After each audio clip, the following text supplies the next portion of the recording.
évidemment pour l'after. Les questions de l'after dans 10 minutes. Il y aura du Florian Thauvin, du Montpellier, du Saint-Etienne au programme. Ce sera dans quelques minutes. Vous pourrez réagir sur le hashtag RMC Live. On passe à Real PSG. Avis tranché de Pierre Ducrot. Et là, tu te projettes dans 9 jours. Real PSG. Tu as une envie sur la compo. La boule de cristal. Non, pas du tout. Pourquoi on ferait pas jouer Lassana, ou pourquoi Lassana Diarra plutôt doit jouer Sentinelle? Je vais pas mettre ça au négatif. Pourquoi faut-il faire jouer Lassana Diarra? Il y a plusieurs raisons pour moi. La première, c'est que c'est un joueur expérimenté et il va falloir de l'expérience, ça va compter. Parce que c'est un milieu défensif de formation et de métier, et milieu défensif, c'est même une sentinelle devant la défense, et que ça va compter aussi d'avoir un joueur comme ça, parce qu'il y aura de l'impact un petit peu avec lui quand même. Il va en falloir, parce qu'il y a du caractère avec Lassana Diarra. Il va en falloir aussi parce qu'il connaît ce genre de match. C'est beaucoup de raisons.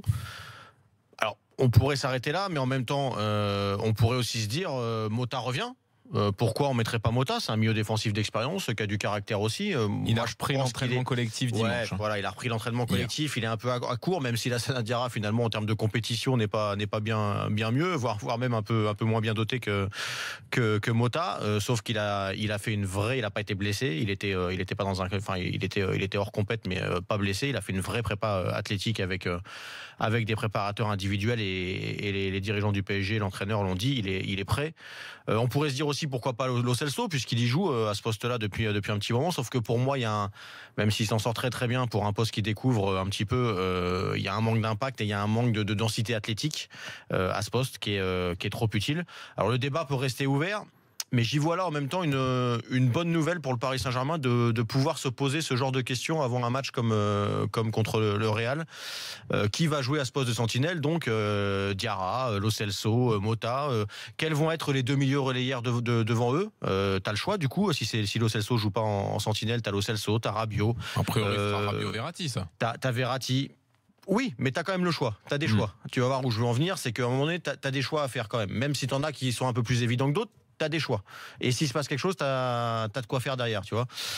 Quels seront les latéraux, même si c'est avec des choix ce poste-là où on est peut-être le moins rassuré. Cavani en pointe, ok.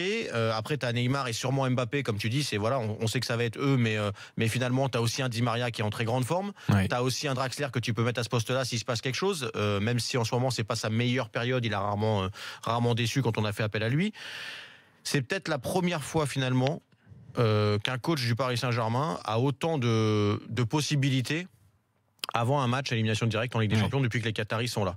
Ça, c'est pour moi une très bonne nouvelle. La seule interrogation que j'ai aujourd'hui, et ça, moi j'arrive pas à y répondre encore, bien que les événements récents, me font dire que ça peut poser problème, c'est la faculté du Paris Saint-Germain à aller mettre vous me pardonnerez encore pour la deuxième fois l'emploi du mot merde, mais les pieds dans la merde si par le jeu, par le talent, ils n'arrivent pas à s'imposer et qu'il faut aller un peu au combat et qu'il faut aller montrer les dents. Ça c'est quelque chose. Et c'est là que je retombe. Voilà. Et c'est là que je retombe un peu sur mes pieds. Fréquenter la boue. Lassana Diarra peut servir aussi à ça parce que j'espère que ça va se communiquer. Et lui, quand il faut y aller là-dedans, il sait faire. Oui, mais celui qui est censé jouer à sa place, c'est le seul qui sait aussi faire normalement, Thiago Motta. Bon, ou l'un ou l'autre.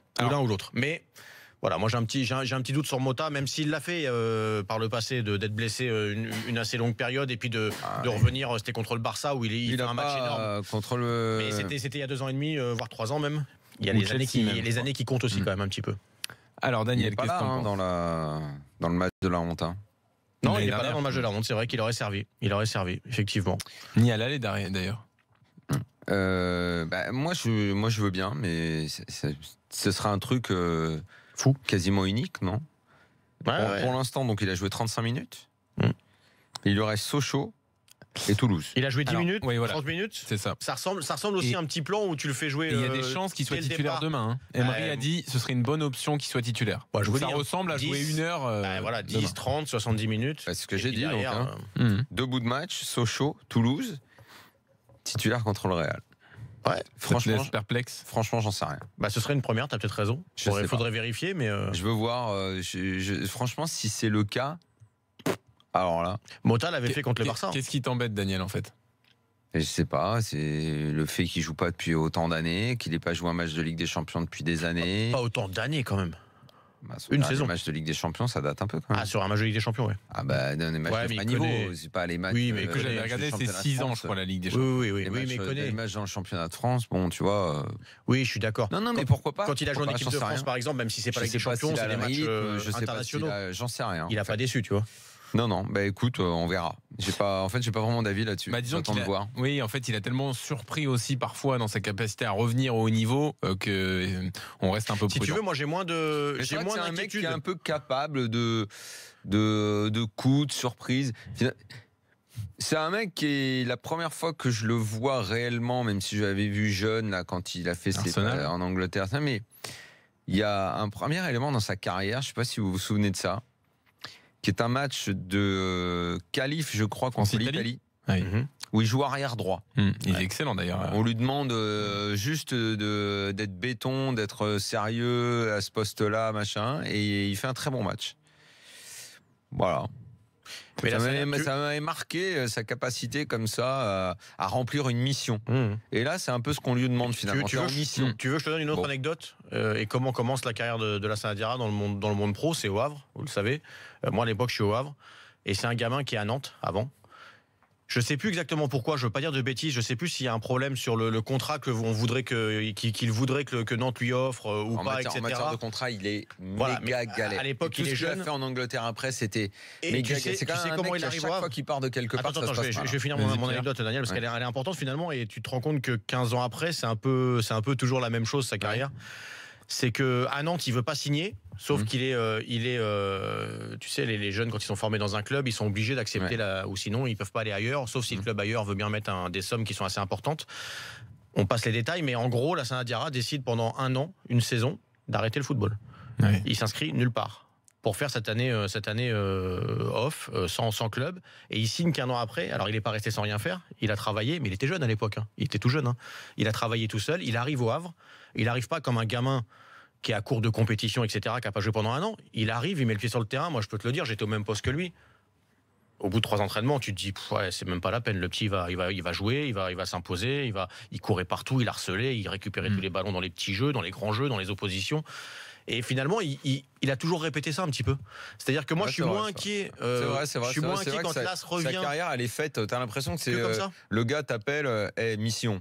Et par contre, moi, je suis plus inquiet si tu dois construire une grande équipe autour de lui. Oui. Et dès qu'il faut sur un long terme, un plus long terme, mis à part au Real où il a quand même un peu plus duré, un petit peu plus quand même. C'était compliqué aussi. Moi, je me souviens. C'était bizarre aussi. Honnêtement, on pourra en parler avec Fred Hermel tout à l'heure aussi. Moi, j'étais à Madrid à cette époque-là, et je me souviens que justement, quand il a pris trop de place dans l'équipe, c'est là où ça a fonctionné plus. Des joueurs comme Xabi Alonso qui jouait à côté avaient un peu de mal avec son jeu et tout. Mais effectivement, pour les missions de combat, les missions commando, les matchs contre le Barça où il fallait aller mettre des coups, là il était très bien.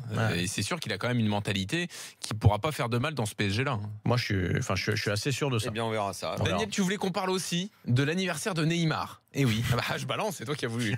Donc non mais alors, je donne quand même 2-3 dernières infos. Daniel, il a bien aimé la petite liste hier. Non mais c'est aujourd'hui quand même l'anniversaire de Neymar. Il l'a fêté hier, enfin dans la nuit.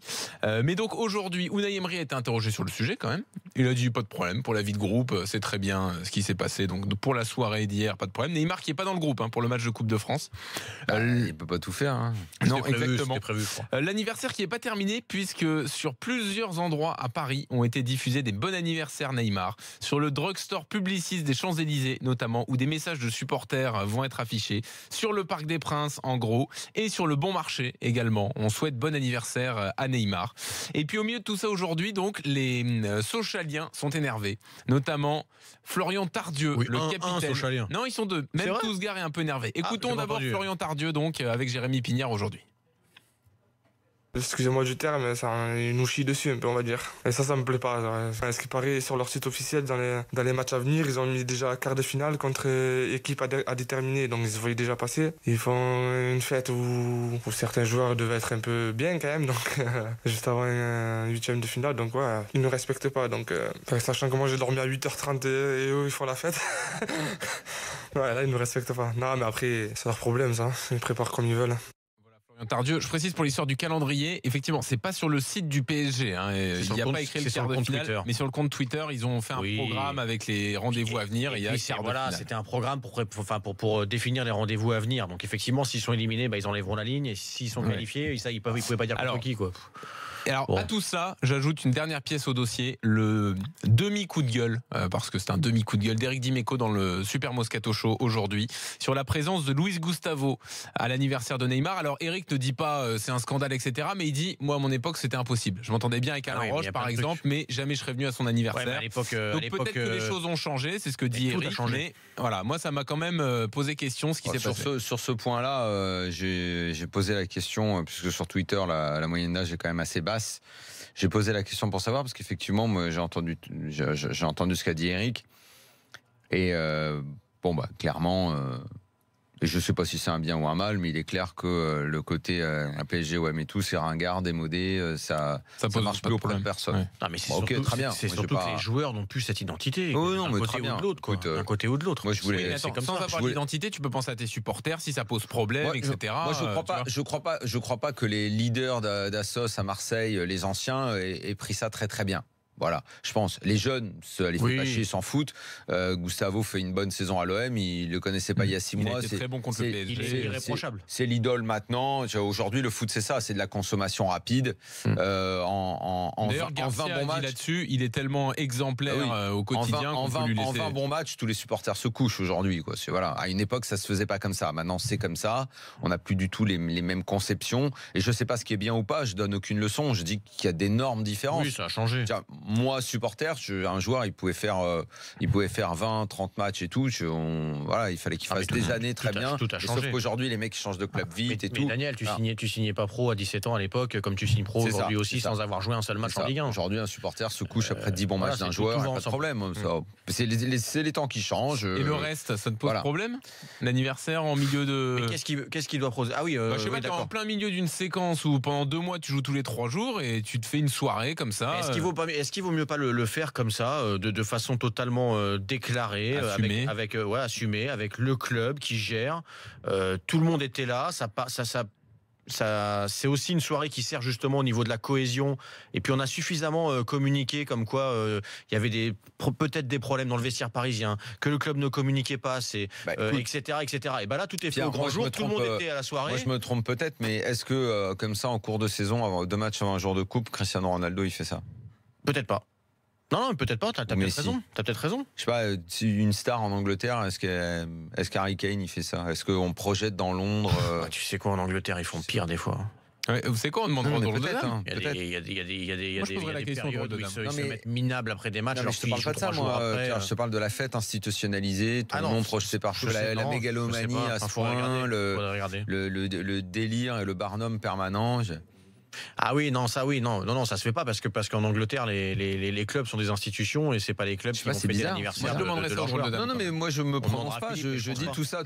Tout ça est très nouveau.